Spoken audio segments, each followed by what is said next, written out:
Olá pessoal, tudo bem? Eu sou Wilson Rodrigues, aqui do Jeff Sorocaba. Estamos aqui para mais um programa Evangelho no Jeff. Muito obrigado a vocês que estão nos acompanhando.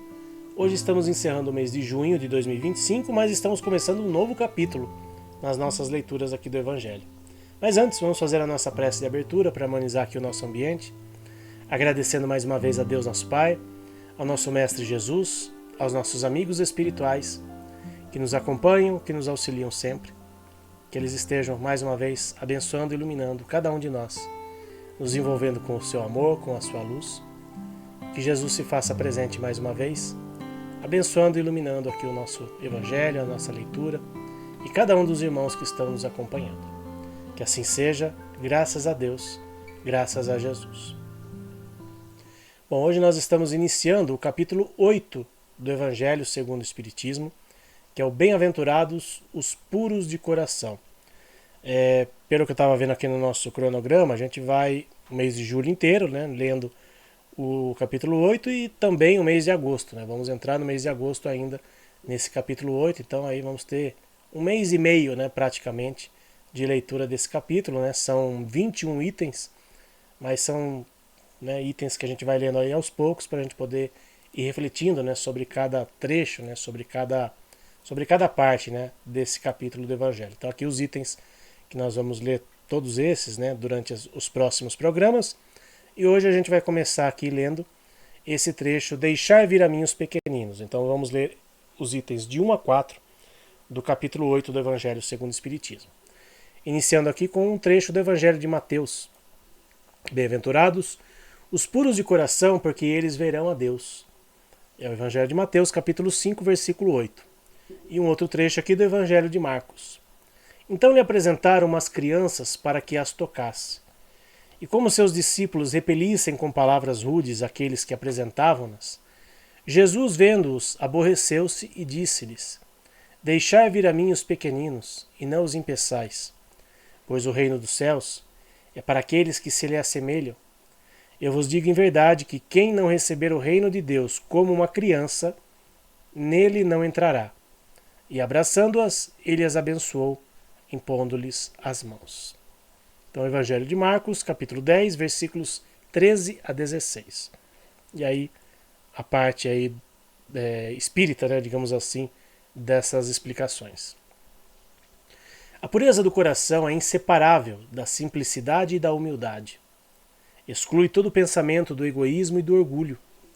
Eis porque Jesus toma a infância como símbolo dessa pureza, como ele a tomou também por símbolo de humildade.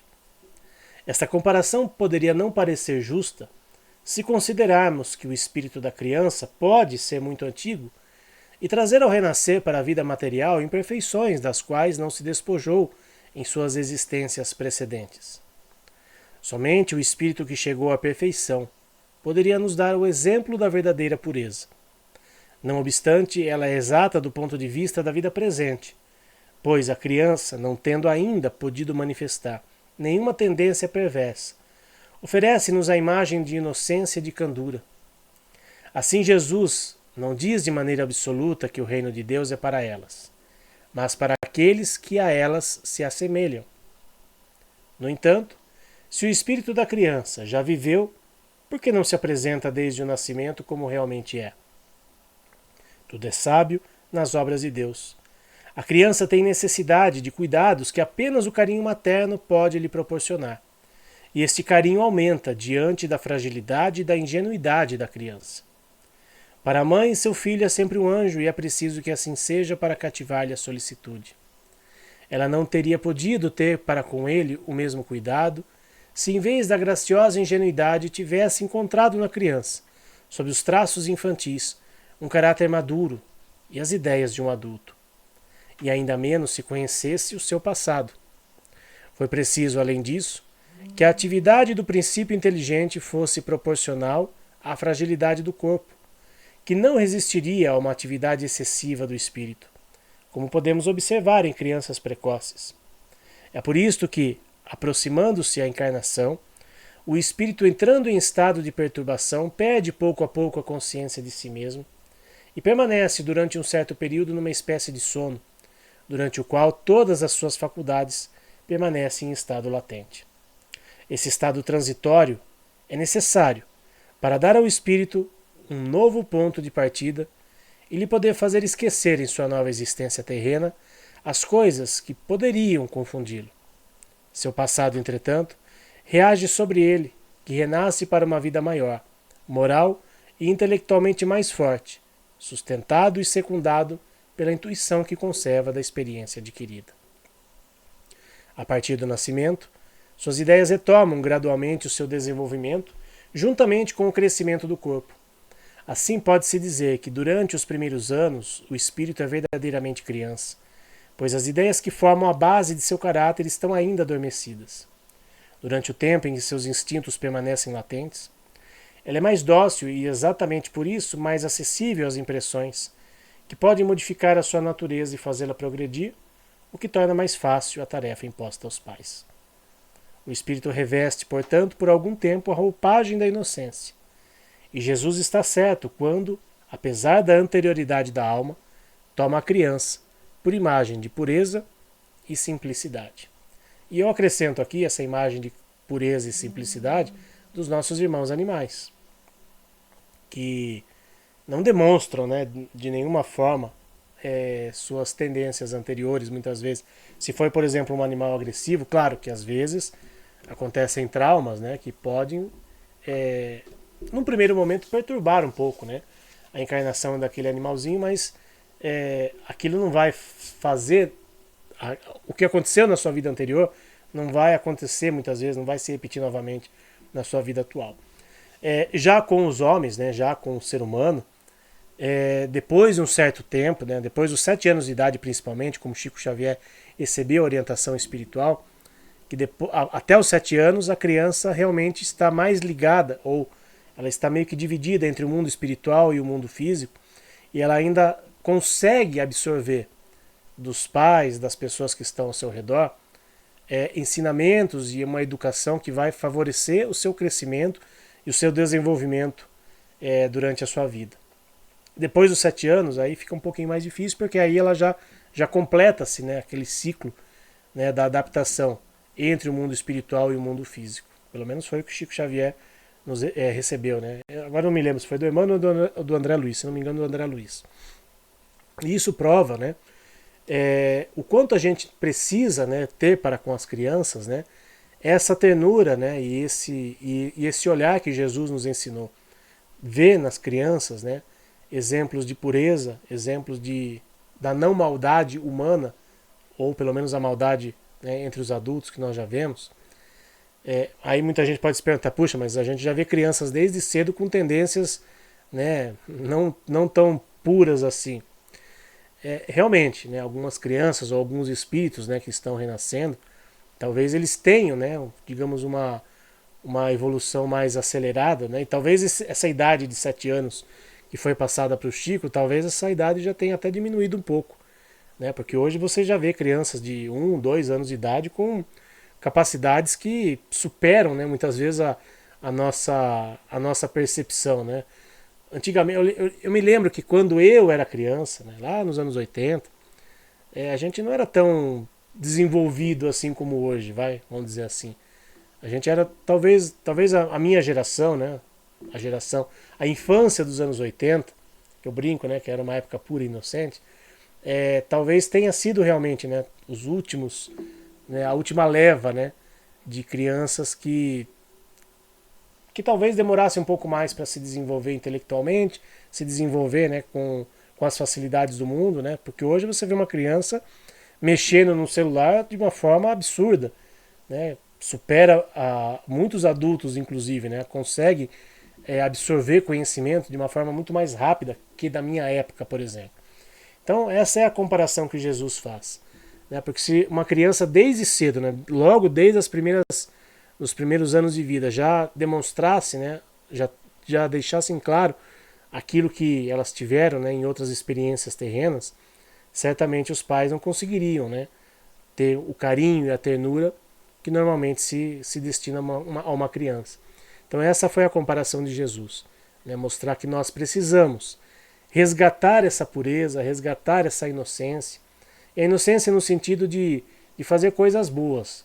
Não é ser inocente assim de não é ser ingênuo, né? Você não está ligado com as coisas que acontecem ao seu redor e você se deixar muitas vezes ser passado para trás, né? Ser tapeado por alguém, não é isso. Nós temos a pureza de uma criança, a pureza de um animalzinho.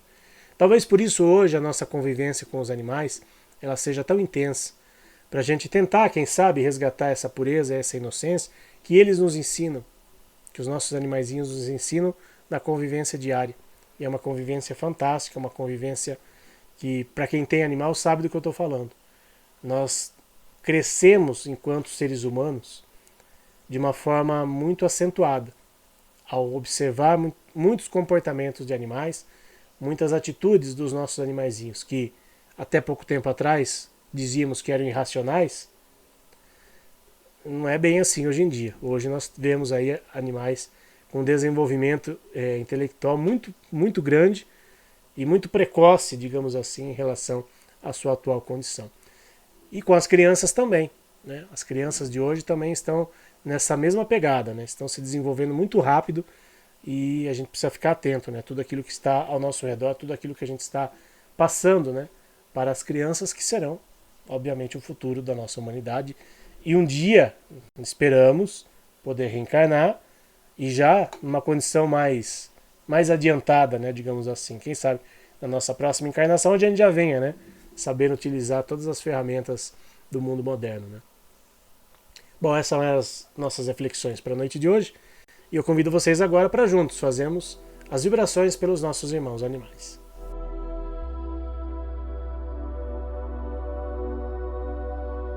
Vibremos por todos os animais que vivem na terra, nos rios, nos mares e no ar.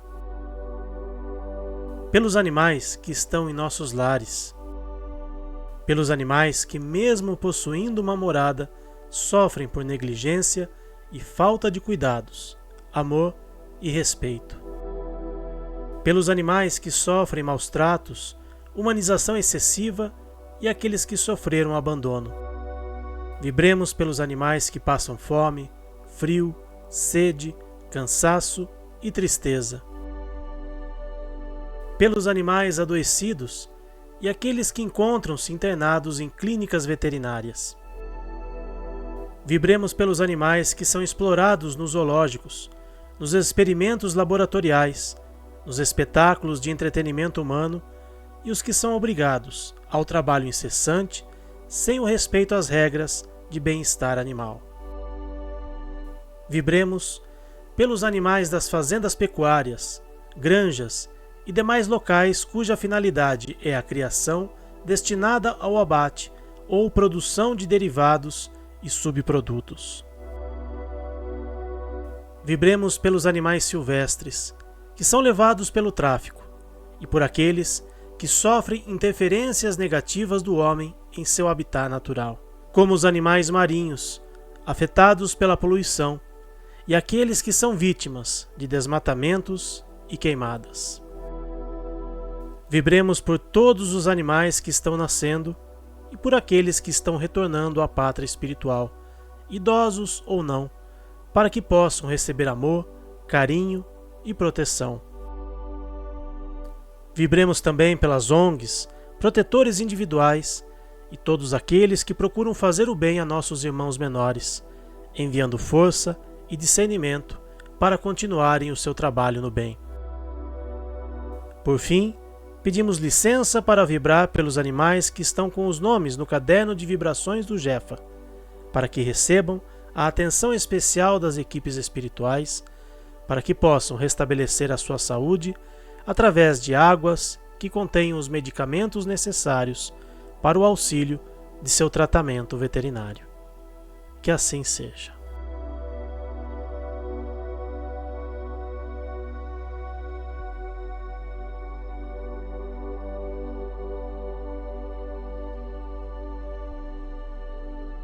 Obrigado a todos que estiveram conosco mais esta noite e até semana que vem, se Deus quiser. Tchau, pessoal.